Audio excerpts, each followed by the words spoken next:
최동석 인사조직연구소 소장.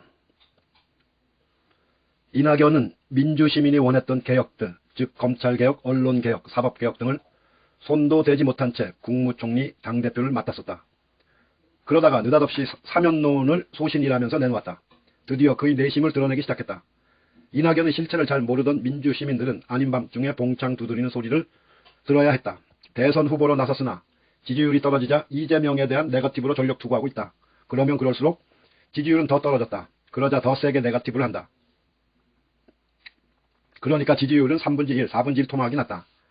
지지율을 올려보려고 이제는 추미애를 네거티브로 공격한다.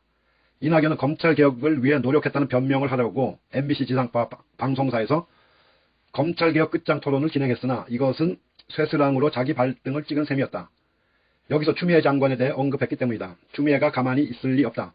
추미애는 원칙과 도리의 사람이다. 법무부 장관 시절에 당대표 이낙연과 수석 최고위원 김종민이 무슨 짓을 했는지를 추미애 TV에서 넌지시 얘기했다. 일파만파가 되어 민주시민들이 사태의 진실을 알게 되었다. 이낙연은 원래 그런 사람이니까 사치하더라도 김종민까지 완벽한 수박이었다는 사실을 이제야 알게 된 사람들이 많은 모양이다.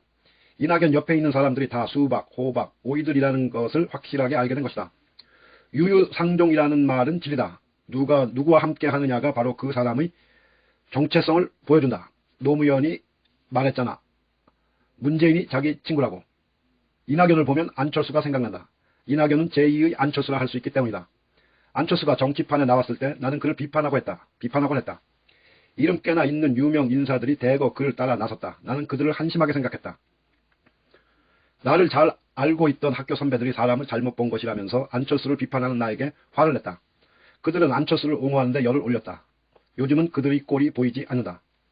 물론 안철수는 출판사의 부탁으로 내가 번역한 책에 추천서를 써주었지만 내가 그를 직접 만난 적은 없다. 나에겐 고마운 사람이다. 그러나 나는 그가 정치판에 나오면 안 되는 사람이라는 것을 알고 있었다. 어떻게?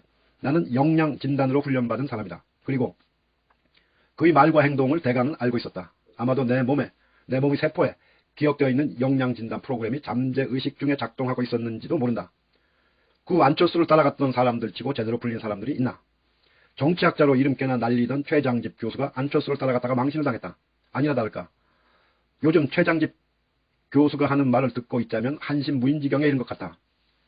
정치학을 공부하면 뭐하나 정치인을 보는 눈이 없으니 세상을 볼 줄 아는 안목도 없는 사람이 미국에서 공부한 것을 앵무새처럼 외워 가르치다가 허명을 얻어 아무짝에도 도움이 안 되는 소리를 하고 그런 허명을 그대로 받아 쓰는 언론사 종업원들.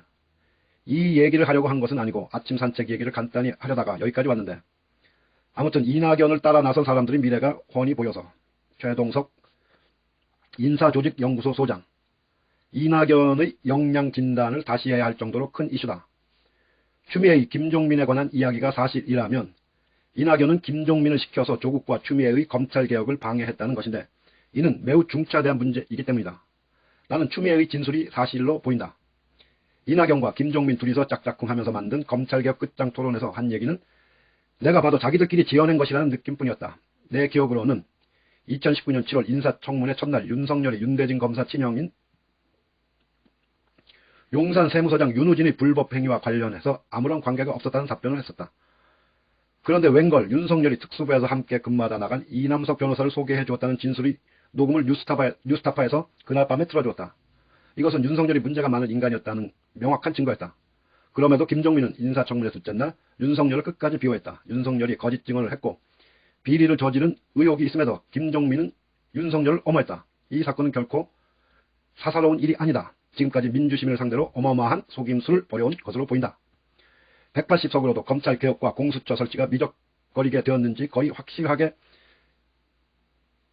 짐작할 수 있게 되었다. 이 모든 것이 사실이라면 대단히 큰 문제가 아닐 수 없다. 이낙연과 김종민은 역량 수준이 마이너스로 떨어질 가능성이 있다. 이낙연과 김종민은 이 사실에 대해 명확히 해명해야 할 것이다. 또다시 거짓말로 속이려고 한다면 다시는 공직을 맡을 수 없도록 해야 한다. 최동석.